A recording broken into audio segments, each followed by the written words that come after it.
Psychedelic Therapy Investments by www.profitableinvestingtips.com. Last year we wrote about psychedelic stocks. Companies like Atai Life Sciences, Compass Pathways, Cybin, Mind Medicine, Numinus Wellness, Research PLC, and Seelos Therapeutics are all publicly traded companies. None of these stocks have done very well. This is basically because nobody in this group has had any medicines approved for general use.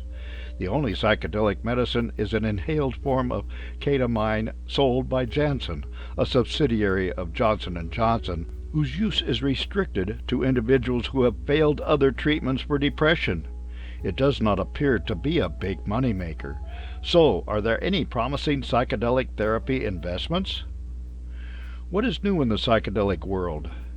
Just recently, the Therapeutic Goods Administration, TGA, which is Australia's version of the Food and Drug Administration, okayed both psilocybin and MDMA for treatment of depression and PTSD, post-traumatic stress disorder.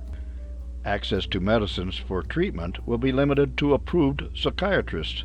The decision was based on a review of years of research carried out throughout the world. The decision does not specify treatment protocols, but rather okays the two psychedelics for use by specific professionals. This will be the first test of how well these medicines work in a general clinical setting, what sorts of problems emerge, and how profitable treatment regimes and these medicines will be. What is the market for MDMA and psilocybin? There are many wonderful medicines in the world that cure terrible diseases. Not all of them are profitable for their makers or for those who buy stock in those companies.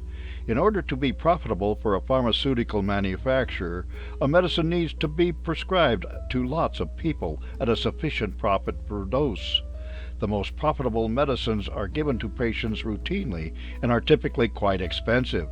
Cancer therapies fit in the expensive niche. Ulcer treatments fit into the constant use niche. One of the reasons that psychiatrists are excited about psychedelic medicines is that these medicines are quite effective with only 1 or 2 doses. This is in contrast to standard antidepressants used for depression and PTSD, which must be taken every day for months or even years. This is great for patients, but not so great for company profits. How many people have PTSD or are depressed?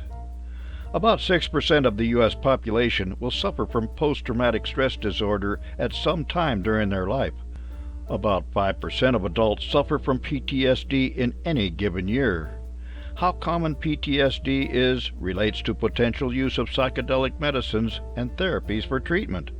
The numbers for depression are a little worse, with just over 7% of U.S. adults having a major depressive disorder at some time during their life. In both cases, these are serious mental health issues. In both cases, these are major risk factors for suicide. As such, treatment is important. The fact that psychedelics seem to work so well with just a couple of doses is exciting news for the psychiatric community. It is, however, not such great news for anyone interested in psychedelic therapy investments. Benefits versus side effects of psychedelic medicines. There is one big concern about the use of psychedelics for standard treatment of depression, PTSD, generalized anxiety, substance abuse disorders, or other mental health issues. MDMA, psilocybin, and others are strong medicines with potential side effects. A medicine for gastritis, heartburn, or ulcers like omeprazole is virtually free of side effects. It has no addictive potential because there is no high when taken. Thus, nobody worries about people taking too many of these pills. With a psychedelic medicine, there is the potential for long-term consequences of taking too much for too long.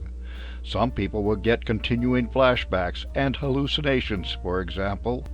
As such, any use within the U.S., Canada, or Europe is likely to be restricted.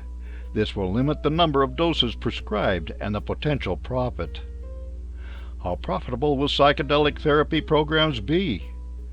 While psychedelic medicines may not be especially profitable, therapy programs might well be.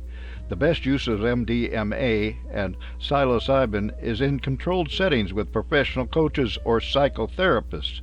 This sort of treatment can be a no-frills approach or something like detox and treatment programs with all of the bells and whistles for the rich and famous. Anyone who can monetize this niche may do very well. For more insights and useful information about investments and investing, visit www.profitableinvestingtips.com.